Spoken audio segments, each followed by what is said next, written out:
Salam Bapak Ibu, apa kabar semuanya? Luar biasa. Sehat? Amin. Ya, saya senang sekali bisa beribadah bersama dengan Bapak Ibu hari ini. Suatu kehormatan besar saya dipercayakan untuk melayani di GBI Glow Bekasi hari ini. Ya, memang sejak COVID ya. Sejak COVID jarang kita tatap muka, tapi saya lihat muka-mukanya, muka-muka orang yang luar biasa, muka-muka orang yang hebat, muka-muka orang yang menikmati berkat Tuhan. Karena kita berdoa bahwa Indonesia sedang diberkati oleh Tuhan. Kalau negara lain krisis, Indonesia tidak, saudaraku, dikasih oleh Tuhan. Amin. Itu suatu sukacita bagi kita. Nah, hari ini saya akan membaca kebenaran firman Tuhan yang tertulis dalam surat Roma pasal 5 ayat 8. Surat Roma pasal 5 ayat 8. Beginilah firman Tuhan. Akan tetapi Allah menunjukkan kasih-Nya kepada kita oleh karena Kristus telah mati untuk kita ketika kita masih berdosa. Sekali lagi saya akan baca. Akan tetapi Allah menunjukkan kasih-Nya kepada kita oleh karena Kristus telah mati untuk kita ketika kita masih berdosa. Momen yang terindah di dalam kekristenan adalah dua, yaitu hari kelahiran Tuhan Yesus, dan yang kedua adalah hari kematian Tuhan Yesus. Dan kalau kita melihat bagaimana penderitaan Tuhan Yesus di atas bukit Kalvari, bahkan sebelum dia juga disalibkan, dia memikul salibnya itu, saudaraku dikasih Tuhan. Kalau kita lihat tajakannya lumah, saudaraku dikasih oleh Tuhan. Dia begitu menderita, dia memikul balok. Ya. Bahkan kalau kita baca di dalam kitab Yesaya di sana, mukanya tidak sama dengan muka kita. Kenapa? Karena dia menderita, karena dia mengasihi kita, karena dia melepaskan kita dari segala hukuman dosa. Berarti kematian Yesus bagi kita sangat bermakna. Kematian Yesus bagi kita sangat berguna. Kematian Yesus bagi kita akan membawa dampak yang sangat positif bagi yang percaya kepadanya, bagi orang yang sungguh-sungguh dan menerima dia sebagai Tuhan dan Juru Selamatnya, saudara dikasih oleh Tuhan. Banyak orang yang menolak dia. Tidak apa-apa tolak dia sampai hari ini, gak masalah. Tidak apa-apa tolak dia. Tidak apa-apa. Mungkin saudara sedang menonton di Facebook hari ini. Mungkin saudara sedang menonton di IG. Nah ini dia, sudah dikasih minum saudara dikasih Tuhan. Syukur bukan tuak. Atau cap tikus. Aduh, cap tikus langsung urapannya bertambah. Ya, itu dia. Boleh orang nolak hari ini. Orang berkata Yesus itu. Tetapi bagi saya dan saudara yang hadir hari ini, mendengarkan siaran langsung ini, saudaraku dikasih Tuhan, ada makna daripada kematian Yesus itu. Amin, saudaraku dikasih Tuhan. Amin. Aduh Tuhan ya. Aduh Tuhan Yesus. Yesus mati bagi kita, bos. Waduh. Sangat bermakna.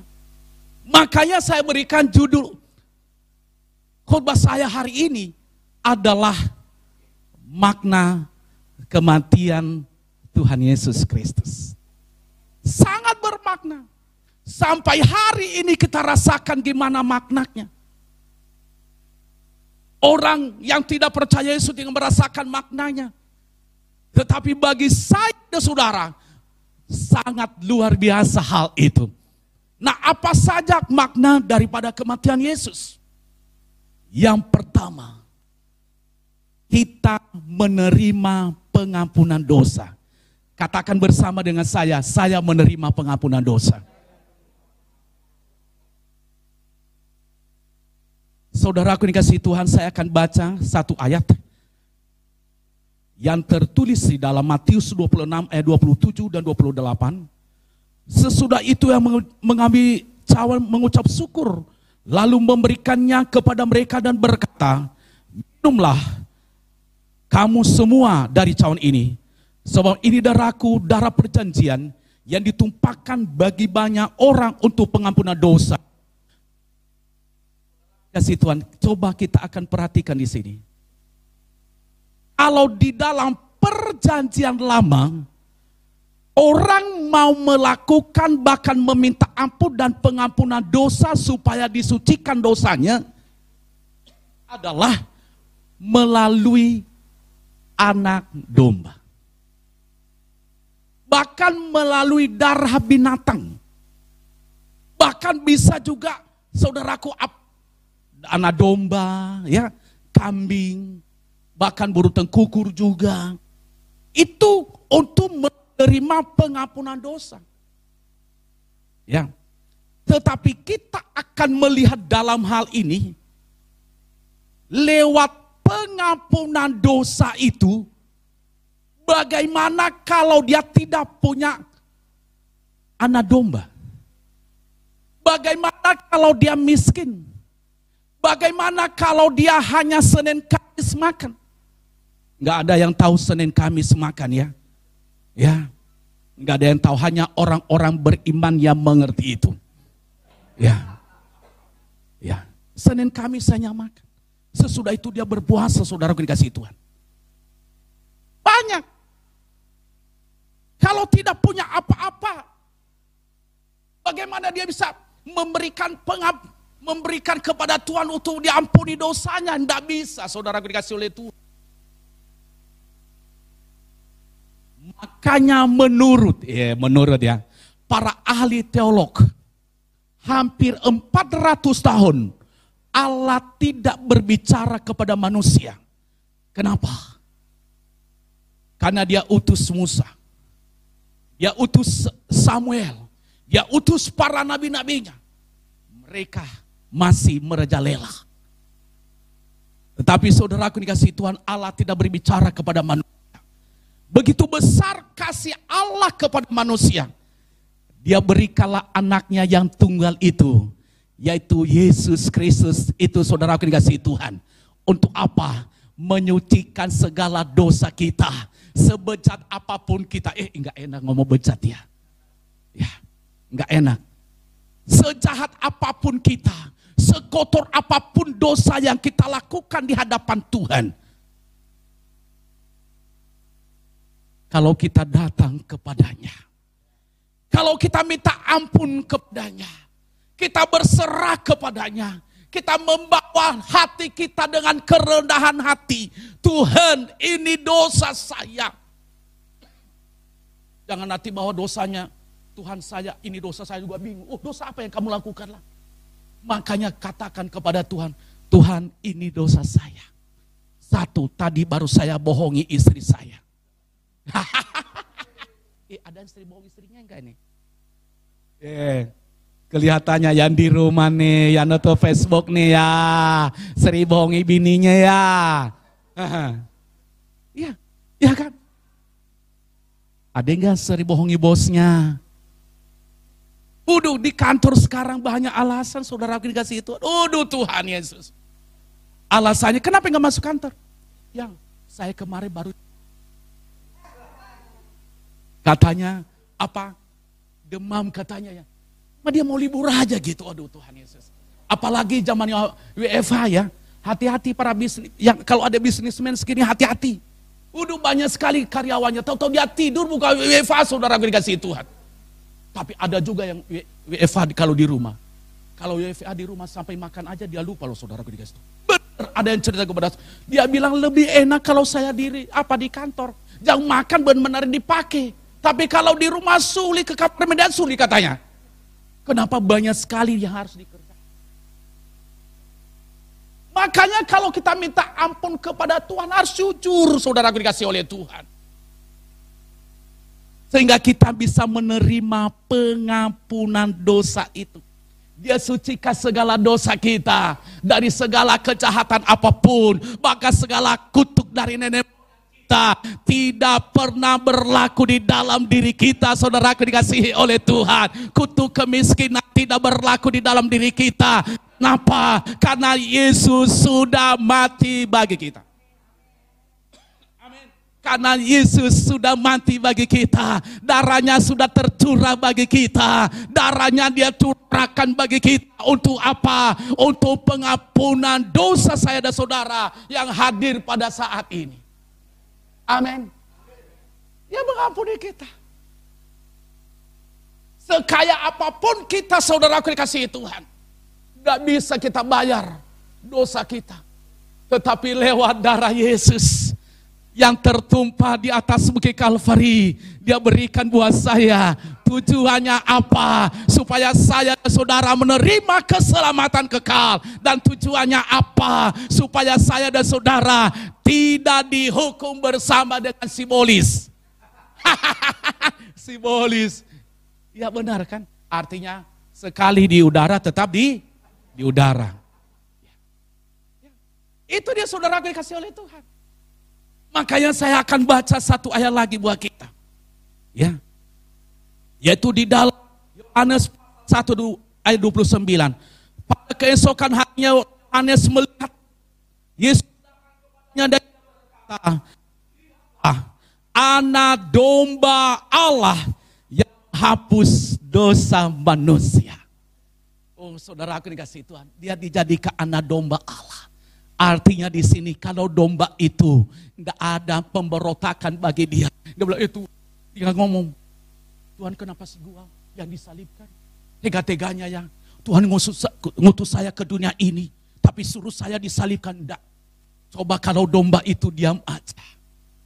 Mungkin perhatikan di YouTube, kalau domba itu bulunya digunting, dia memberontak enggak? Enggak. Sering nonton ya, saya senang nonton itu. Betul lah. Coba kalau kami, oh Tuhan Yesus, baru kita kabar udah nandu begitu loh. Memang dasar kambing itu. Tapi kalau domba, Yesus kita dijadikan seperti anak domba. Kenapa? Untuk keselamatan saya dan saudara yang hadir hari ini. Amin. Amin saudaraku dikasihi Tuhan. Nah ini, amin. Nanti akan naik YouTube hari Jumat ini.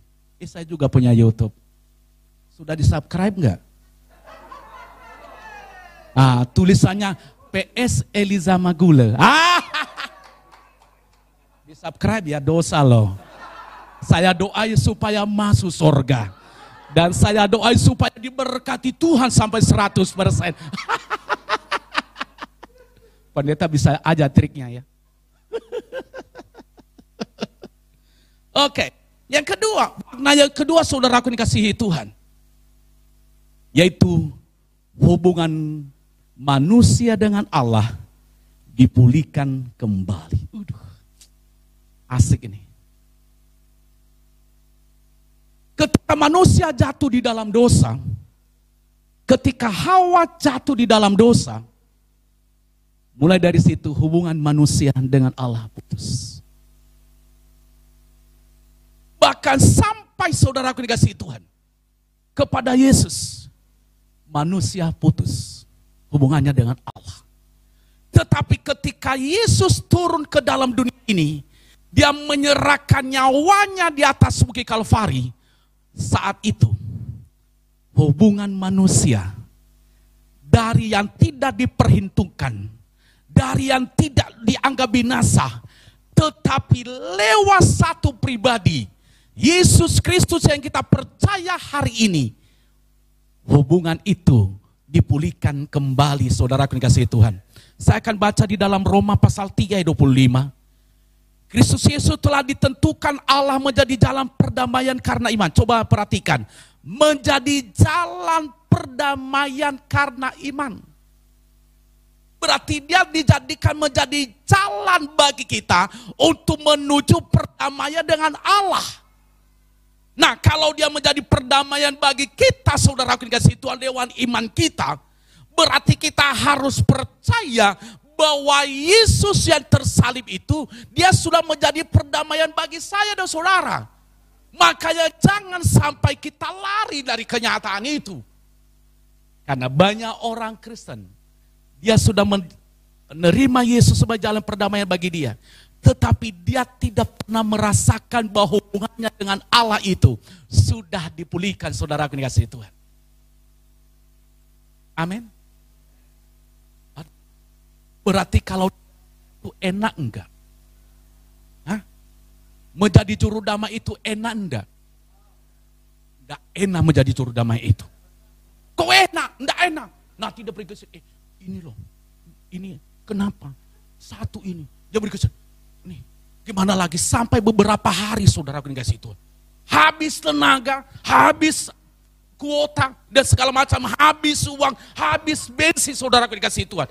Betul, menjadi juru damai, menjadi pendamai itu. Dan menjadi juru damai itu juga habis, apa saudaraku, keegoisan kita. Gak bisa kita pakai ego kita, gak boleh kita beras sebelah. Benar gak? Gak boleh kita beras sebelah. Dan menjadi pendamai itu saudaraku dikasih Tuhan harus berkorban. Ya, korban apa? Korban waktu, korban tenaga. Ya, ya, itu menjadi juru damai. Nah, ketika Yesus menjadi juru damai, dia menjadi juru damai bagi kita, bukan hanya tenaganya yang habis, bukan hanya apapun saudaraku dikasihi Tuhan, bahkan dalam firman Tuhan di dalam Filipi dikatakan, dia merendahkan dirinya sampai serendah-rendahnya. Kenapa? Dia menjadi juru damai bagi kita. Menjadi juru damai. Saudaraku, anak Tuhan sebenarnya harus menjadi juru damai. Kenapa? Karena kita sudah dipulihkan. Tetapi banyak anak Tuhan, aduh Tuhan Yesus, aduh. Kalau kita ketemu mulutnya bocor. Aduh, kadang-kadang saya pusing. Sudah didamein, udah didatangin, masih aja. Udah datang ke rumah, masih aja. Benar gitu. Sampai kata orang berbusa itu mulut, saudaraku dikasih Tuhan. Kita sudah didamaikan oleh Allah. Ketika kita sudah didamaikan oleh Allah, ketika hubungan kita sudah dipulihkan oleh Allah, kenapa lagi kita masih memberontak kepadanya? Makanya saya percaya hari ini, jemaat hadir hari ini adalah jemaat yang sudah menerima pemulihan hubungan dengan Allah, yaitu lewat kematian Yesus Kristus itu. Amin, saudaraku dikasihi Tuhan. Dan kalau kita sudah menerima kedamaian hubungan kita dengan Allah, kita pasti ada sukacita. Kita pasti ada kedamaian. Kita pasti akan mendapatkan kemenangan demi kemenangan. Apapun yang kita kerjakan terus diberkati oleh Tuhan. Apapun yang kita lakukan terus diberkati oleh Tuhan. Bahkan karir kita juga saudaraku semakin hari dan menjadi kepala dan bukan ekor. Amin. Berkelimpahan dan bukan berkekurangan. Kenapa? Karena hubungan manusia dengan Allah sudah dipulihkan. Sebelum dipulihkan saudaraku dikasih itu. Makanya banyak orang pada waktu itu ketakutan. Tapi hari ini saya mau melihat. Lewat kematian Yesus itu, hubungan kita dengan Allah dipulihkan. Kalau dulu kan melalui perantaran manusia kan? Benar gak? Tapi sekarang kita langsung. Ada sekarang kalau minta ampun dosa itu melalui orang lain lagi, saudaraku dikasih Tuhan. Tapi karena hubungan kita dengan Tuhan sudah dipulihkan. Hari itu kita sudah menerima kedamaian itu. Yang ketiga yang perlu saya sampaikan kepada kita, makna kematian Yesus. Yang ketiga adalah kita dilepaskan dari kematian kekal dan menerima kehidupan kekal. Katakan bersama dengan saya menerima hidup kekal. Kalau saudara sudah percaya Yesus sampai detik ini, makanya pesan saya hari ini, apapun yang terjadi, jangan pernah tinggalkan Yesus. Amin. Anak-anak muda yang hadir pada saya ini, yang jomblo-jomblo, ya, jojoba atau sekum jojoba, ya, sekum jojoba arti sekretaris jomblo-jomblo bahagia, ya, hari ini, walaupun jomblo sampai Tuhan Yesus datang, jangan pernah tinggalkan Yesus. Amin, amin. Jangan orang tua yang jawab doa lah Tuhan Yesus. Yang belum nikah yang jawab. Mungkin juga, ya sekali lagi saya ngomong supaya jangan kita berdosa. Ya, sekali lagi. Ya. Walaupun Jojo Bang sampai Tuhan Yesus datang. Ingat, jangan pernah tinggalkan Tuhan Yesus.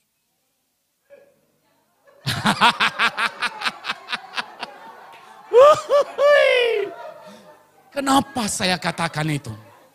Saya sangat percaya di dalam kitab Yohanes pasal 14 ayat 6, Yesus berkata, Aku adalah jalan, kebenaran dan hidup. Tiada seorang pun yang datang kepada Bapa kalau tidak melalui aku. Yesus berasal dari mana? Dari mana? Hah? Dari Nias? Bukan. Oh, dari Nias. Saya itu dari Nias. Fitnah itu, fitnah. Yesus berasal dari surga. Ketika dia pergi juga, naik kemana dia? Hah? Kemana? Ke surga. Bukan ke Nias lagi, bukan. Itu, bukan. Coba saudara dikasih, dia naik ke surga, berarti dia tahu jalan dari mana dia berasal. Dia tahu jalan dia mana dia pergi. Makanya jangan pernah tinggalkan Yesus. Anak muda saudara, amin. Suruh bapak-bapaknya yang apa giat saudara. Nah itu dia jadi. Kenapa? Karena keselamatan kekal hanya ada di dalam Yesus. Orang berkata kepada berarti orang Kristen kafli-kafli. Tidak. Memang disiapkan sorga itu bagi yang percaya kepada Yesus Kristus. Amin. Kita menerima itu makna kematian Yesus. Dia menyediakan tempat bagi kita. Makanya harus kita setia saudara dikasih Tuhan. Saya akan baca ayat di dalam Yohanes 3 ayat 16. Karena begitu besar kasih Allah akan dunia ini.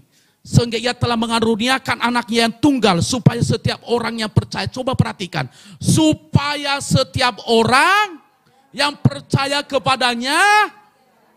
Melainkan apa? Yang percaya, Porsea. Ya. Artinya siapa yang percaya loh. Berarti percaya itu bukan bimbang. Berarti dia percaya hari ini, tidak percaya besok, salah. Berarti dia percaya sampai selama-lamanya. Atau boleh kata-kata orang sekali Yesus. Mantap itu.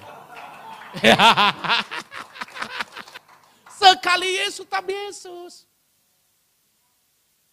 Walaupun nanti diangkat jadi bupati, walaupun diangkat jadi DPR, tinggalkan Yesus bilang sama dia maaf. Pali-pali itu 5 tahun bos. Tetapi tinggalkan Yesus, sorry bilang sama dia maaf ya. Gak ada kesempatan jadi bupati bagi saya. Kalau hanya 5 tahun. Tinggalkan Yesus. Sorry ya. Harus pakai kata-kata itu. Ketika kita pakai kata-kata itu, saya tunggu berat dulu, gue agak berani lagi dah sama keluarga itu ya. Aduh, udah ini nggak berani lagi gue sama di mereka ya. Lebih baik gue pergi aja, gue dari keluarga itu nggak berani lagi. Sama anak muda lagi, apalagi anak muda itu setiap hari dia berdoa. Kadang-kadang seminggu 3 kali puasa. Kalau ada yang gue dia setan dalam namanya keluar. Tapi beda anak-anak muda zaman now, saudaraku dikasih itu. Anak-anak muda zaman now. Ya, apalagi saya, halo, apa kabar sana? Itu lagu anak muda zaman now sekarang kan. Saya kalau lihat itu memang, kita juga ngelihat lah, pendeta masa nggak bisa gaul juga kan. Kita lihat, apalagi kalau jalan anak muda zaman now sekarang kan. Itu buktinya dia jomblo lagi obral. Nah, tapi kalau anak muda zaman now yang ada di dalam Yesus Kristus,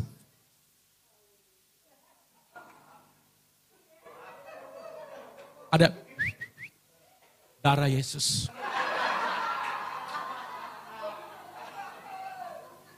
Setan pergi jauh-jauh dari saya. Itu saya lebih setuju yang begituan. Sampai laki-laki bilang, gue gak berani pacaran. Kalau gue pacaran harus gue 2 puasa 5 hari 5 malam lagi. Loh iya dong. Kenapa? Karena kita menerima keselamatan kekal. Ya kan? Hanya karena laki-laki. Udah tinggalkan Yesus dalam hati, aduh Tuhan. Maaf. Kita menerima keselamatan kekal. Keselamatan kekal itu tidak bisa dibayar dengan harta. Keselamatan kekal itu tidak bisa dibayar dengan kecantikan kita. Keselamatan kekal itu tidak bisa dibayar dengan kegantengan kita. Keselamatan kekal itu tidak bisa dibayar dengan emas yang mahal apapun. Keselamatan kekal itu hanya dibayar ketika kita bisa percaya kepada Yesus sampai selama-lamanya. Saudara aku dikasih oleh Tuhan. Amin, saudara aku dikasih Tuhan. Hari ini, biarlah lewat kematian Yesus, kita melihat maknanya bagi kita. Yang pertama, kita menerima pengampunan dosa. Yang kedua, hubungan kita dengan Allah dipulihkan kembali. Dan yang ketiga, kita dilepaskan dari kematian kekal dan menerima kehidupan kekal. Sukses saudara, Tuhan Yesus memberkati.